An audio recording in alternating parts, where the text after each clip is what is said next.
In the opening of this third chapter, Fanon tells us that historical processes aren't usually straightforward, and that most times many of the anti-colonial struggles that pushed the people towards demand for nationhood is marred by the nationalist elites.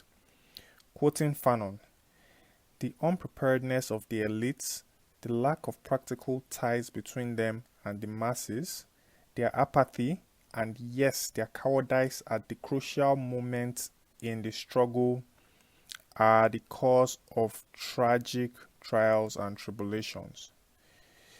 The wrong trajectory which these young independent nations follow leads them to the husk of national consciousness, one which is empty and lacks substance. It leads these nations into unfortunate regression, and Fanon goes forward into identifying the nationalist bourgeoisie as the main cause of the problem. He mentioned that although colonialism had dealt a huge blow on the national consciousness of the underdeveloped countries, the apathy, mediocrity, and deeply cosmopolitan mentality of the nationalist bourgeoisie further cements this weakness which plagues underdeveloped countries. The copycat mentality of the national bourgeoisie of the underdeveloped country makes it think that it can replace the metropolitan bourgeoisie. But with zero economic clout, it is forced to run back into the direction of the former metropoles and keep asking for money and economic substance and military aid and all that. The educated class of the new nation are small in number, and they are made up of traders, landowners, etc. The national bourgeoisie do not have industrialists, neither do they have financiers, and they are not geared towards production, invention, or creation, or anything. All the energy of this class is channeled into intermediary activities, networking, and scheming. Fanon mentions that colonialism hardly left this class any choice. He goes further to say that the historical duty of an authentic national bourgeoisie is to turn its back to being slaves to capital and foreign domination and become one with the revolutionary mass and potential which the people embody. But these elites, as we see, do not move on this positive path. They become cynically bourgeois and anti-national in the deepest form. These elites that mobilize the people solely on slogans of independence do not have any economic agenda. Neither do they have any clue about the economy of their own country. And at best, they just have approximate knowledge of the potentials of the resources of their country. The stagnation of this class becomes clearer, and in its limited perspectives makes it base the national economy on local and unfinished products. Fanon says that independence does not bring about a change in direction.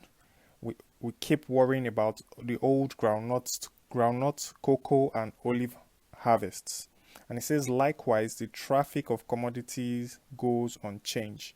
No industry is established in the country, and he says we continue to ship raw materials, we continue to grow and produce for Europe and pass as specialists of unfinished products. In this stagnation, the national bourgeoisie keeps calling for nationalization, not because it wants to put the economy at the service of the entire nation. No. To nationalize to them means the transfer into indigenous hands privileges inherited from colonial period. This small educated class replaces former settlers and colonists as doctors, agents, dealers, traders, lawyers, shipping agents, and they demand that all foreign companies must operate through them if it wants to stay in the country. This cements the national bourgeoisie's historical mission as an intermediary, a conveyor belt for imperialism and capitalism hiding behind the mask of neocolonialism. They enjoy this role of racketeering and scheming for profits, confining the nation to underdevelopment and backwardness. This copycat national bourgeoisie mimics its Western counterparts in all negative and decadent aspects without having accomplished the initial phases of exploration and invention. Fanon states that in its early days, the national bourgeoisie of colonial countries identify with the last stages of the Western bourgeoisie. Tourism, trophy hunting, casinos, holiday resorts are essentially what plagues the country, and they turn the country into a playground for the Western bourgeoisie. This becomes a national industry which we call tourism. The national bourgeoisie assumes the role of the manager for the companies of the West and virtually turns the country into a brothel for Europe. The national landowners, on one hand, also take the place of the colonialists and, under the guise of nationalization, increase their privileges, exploit labor and farm workers, and do nothing to modernize or diversify, nor even increase production or integrate agriculture into a genuine national economy. They do not take risks of building things. They only profiteer from government concessions and stash the profits in foreign banks for the sake of prestige, to buy cars and build villas. Typical of all underdeveloped bourgeoisie, we see this feature.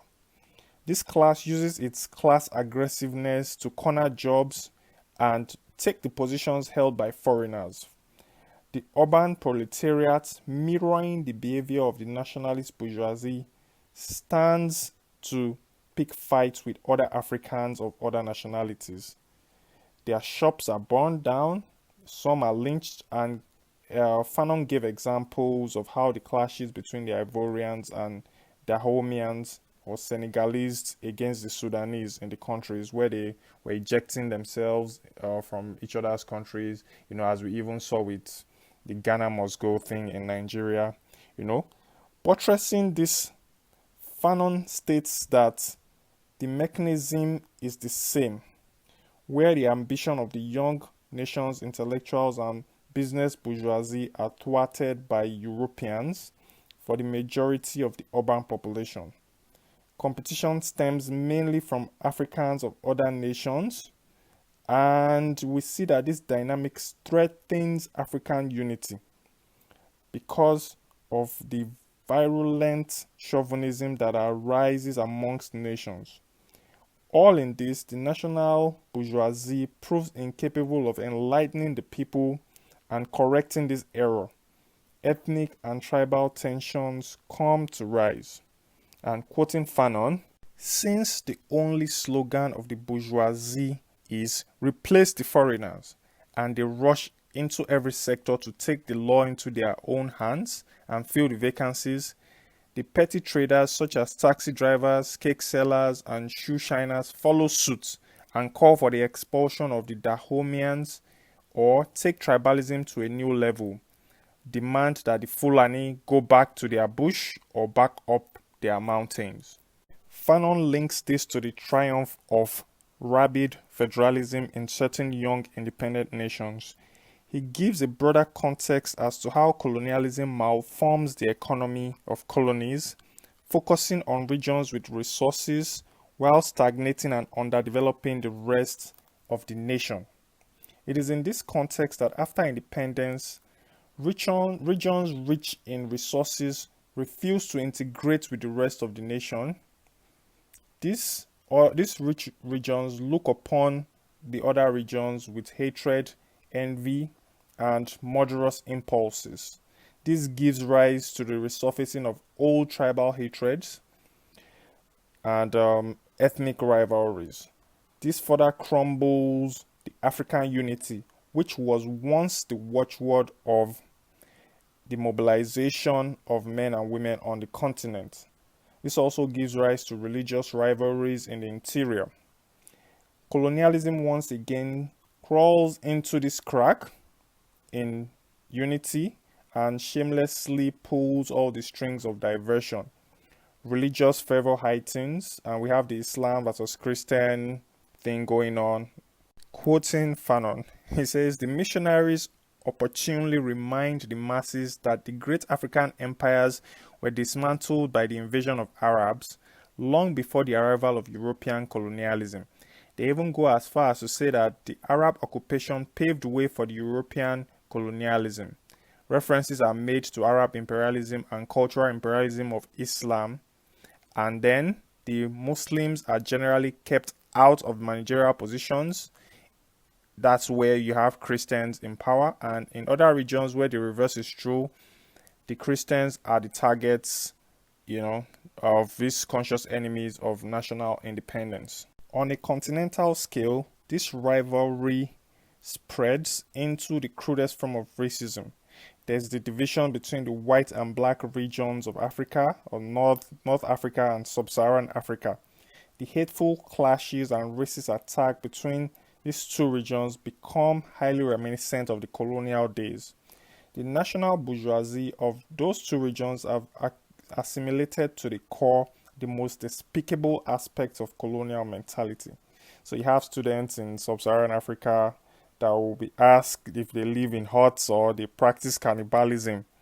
Maybe if they are students in Northern Africa, and then it goes up to a point where the newly independent states of Black Africa, are members of their parliaments or governments solemnly declare that the danger is not recolonization, but a possible invasion by Arab vandals from the north. So we see this Sub-Saharan Africa and Northern Africa interplay of hostility. And then Fanon states that the Western bourgeoisie managed to mask their racism because of its power and the control on narratives. But the racism in the young national bourgeoisie of underdeveloped countries is based on fear. It is a defensive racism, which is in all forms common to tribalism or clan rivalry. The national bourgeoisie, which has set up a national system of exploitation and are unable to unite the people, they see that this leads the country down a very dark alley. Fanon states that this unity that we once clamored for can only be achieved under pressure and through leadership by the people, that is, with total disregard for the interests of the bourgeoisie. The national bourgeoisie, Fanon continues, bends the political apparatus to perpetuate their domination and use the state to harass and impose itself on the people, making it clear to the citizens that they are in constant danger. The national bourgeoisie enshrines a dictatorship that stagnates the country by rabid profiteering. The interior of the country is abandoned and misery envelopes the masses of the people. And to hide this stagnation, the bourgeoisie reassures itself by erecting grandiose structures in the capital and spending money on prestige projects. This bourgeois dictatorship gives birth to the need of a popular leader to stabilize the cracking regime. The leader might have been once a voice echoing the aspirations of the people, but the aftermath of independence now unmasks this leader and shows us that his inner purpose is to be the CEO of the company of profiteers, composed of the national bourgeoisie, intent on only getting most out of the situation. He says that this leader embodies the interests of the bourgeoisie and the ex-colonial companies. The country sinks deeper into neocolonialism, ensnared with foreign loans and conditionalities that makes the country weaker. All this keeps going on while the national caste of exploiters gets rich and annex the entire wealth of the country for its own gains. Fanon states that this dictatorship, which the elites form, might even be headed by the leader with a militant past, who comes from the interior of the country. He says that this leader tries to freeze the minds of the masses in the past, reminding them of the liberation struggle and always trying to pacify the people, but that this effort fails and the suffering masses who hadn't had any improvements in their lives keep their distance, turn their backs on, and lose interest in a nation which excludes them from progress. Quoting Fanon, during the struggle for independence, there was in fact a party headed by the current leader. But since the period, the party has sadly disintegrated. Only the party in name, emblem, and motto remains. The organic party, designed to enable the free circulation of an ideology based on the actual needs of the masses, has been transformed into a syndication of individual interests. Since independence, the party no longer helps the people to formulate their ideas, to better realize their needs, and better establish their power. Today, the party's mission is to convey to the people the instructions handed down from the top. The productive exchange between the rank and file and the higher echelons and vice versa, the basis and guarantee of democracy in a party, no longer exists. On the contrary, the party now forms a screen between the masses and the leadership. The party has been drained of life. The branches created during the colonial period are today in a state of total demobilization. At this point, Fanon reminds us once again of the revolutionaries that wanted a more precise framework of action, doctrine, and ideology after independence, and how the nationalist bourgeoisie isolated them and carried onwards to an empty independence. He says that in these poor countries and underdeveloped countries where, according to the rule, enormous wealth rubs shoulder with abject poverty, the national army and the police form the pillars of the regime, both of which, in accordance with another rule, are advised by foreign experts. The strength of this police and the power of this army are proportional to the stagnation that afflicts the rest of the nation. The national bourgeoisie sells itself in an increasingly openly manner to major foreign companies. Foreigners grab concessions through kickbacks, scandals abound, ministers get rich, their wives become floozies, members of the legislature line their pockets, and everybody, down to the police officer and custom officials, joins hands in the huge caravan of corruption. While all this is going on, the complaints from the people do not bother the national bourgeoisie, as it voraciously continues its exploitation and becomes ever more authoritarian, with the army becoming a systematic tool for repression. Fanon mentions that this profiteering in the backdrop of mass misery will give room for the army to crawl in. The army usually is manipulated by foreign advisors, which means that either way, the former metropole rules indirectly through the bourgeoisie or through the national army, which it trains to terrorize the people. This is another form of neocolonialism that we can see in two ways. Fanon moves on to tell us that only revolutionary organization and actions can deal with this caricature bourgeoisie, which aims to be like the Western bourgeoisie. Fanon makes us understand that this nationalist bourgeoisie lack all the material basis for being a real bourgeoisie, that is, being economically and technically powerful, in terms of mechanizing agriculture or developing at least a minimally prosperous proletariat to pave way for their genuine national domination or culture. The nationalist bourgeoisie couldn't even do that in Africa, and they've not been able to do that.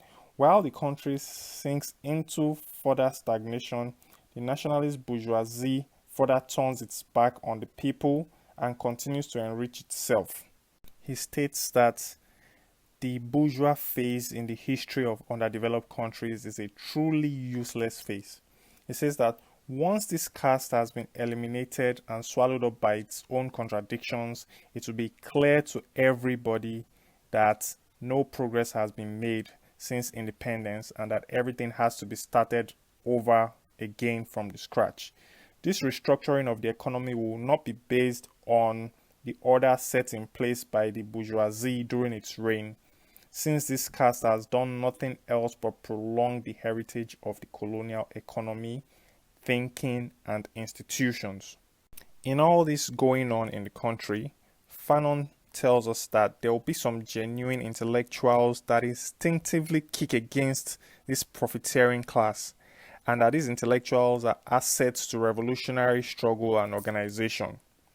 Going further, the bourgeoisie is exposed to be weak, and although they might have the outward appearance as being organized and all, we are made to understand that they still derive their legitimacy and power from the metropoles, but that with time, this class will amass a small fortune to enforce its own domination, as we've seen in Nigeria and other parts of African countries.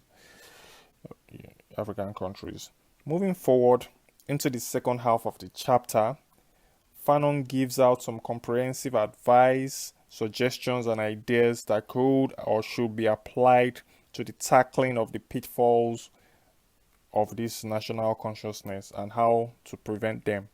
He mentioned the nationalization of key sectors of the economy and organizing it democratically, decentralizing it, and involving the masses in the management of public affairs. He emphasized multiple times for proper political education of the masses by a real revolutionary party, unlike the bourgeois party, which hammers in a dictatorship and keeps the masses in line, or gets over bloated, or operates on the tribal basis, or even forms a leadership cult and engender family dictatorship. A genuine party should be an instrument in the hands of the people, and it should be decentralized, and it should be a tentacle that spreads across the most backwards region of the country to stimulate all-round development and not concentrate development in the capital. The idea of a capital in an underdeveloped country is a notion inherited from the colonial period, and Fanon stressed that there is need for a national policy specifically aimed at the masses. Fanon states clearly that the masses must be involved in all political process. He trashes the Western bourgeois idea that the masses cannot govern themselves. He cites the profound ability of the masses to understand complex issues, quickly develop their consciousness, and awaken their intelligence. He gives an example of the Algerian Revolution, which he was part of, which significantly increased the people's consciousness, made them capable of identifying their class enemies, and linked them up with the full effects of the liberation struggle to better their lives and all the efforts that went into it. He advised revolutionary intellectuals to speak in comprehensible and plain language so as not to mystify the people. And he said that doing this would help the masses, get an even deeper experience and be part of the experience of national consciousness and national construction. Also put them on the path of strongly recognizing the drive for justice. While stressing the need for experience, I'll quote Fanon, he said that he would explain to the people how the laws of economics functioned, taking concrete examples and using them to explain to the masses the accumulation of capital turned from theory into a very real and topical mode of behavior. The people understood how one man can get rich from a business and expand it. It was only then that the peasants recounted how their grocer lent them money at usurious rates. Others recalled how they had driven them from their land and how they had gone from being landowners to laborers. The more people understand, the more they become vigilant, and the more they realize that in fact everything depends on them, and that their salvation lies in their solidarity, in recognizing their interests and identifying their enemies. The people understand that wealth is not the fruit of labor, but the spoils from an organized protection racket. The rich no longer seem respectable men, but flesh-eating beasts, jackals and ravens who wallow in the blood of the people.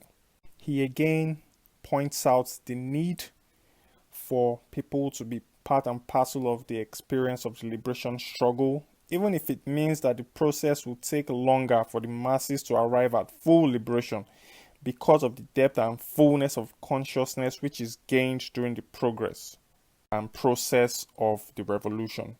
Fanon emphasized the need to shed light on the people's efforts to rehabilitate work and rid it of its historical opacity. And he said to be responsible in an underdeveloped country is to know that everything finally rests on educating the masses, elevating their minds, and on what all too quickly assumed to be political education. He also mentioned that it was the duty of the leadership to have the masses on their side, a revolutionary leadership that is, and shield the youths from the disintegrating influences of the decadence of Western capitalist entertainments and culture. Because at our current level of underdevelopment and stagnation, it does more harm than good. He advised the leadership to educate the youths and engage them in nation building. Fanon says that a government and a party gets the people they deserve, and in more or less the long term, a people get the government it deserves.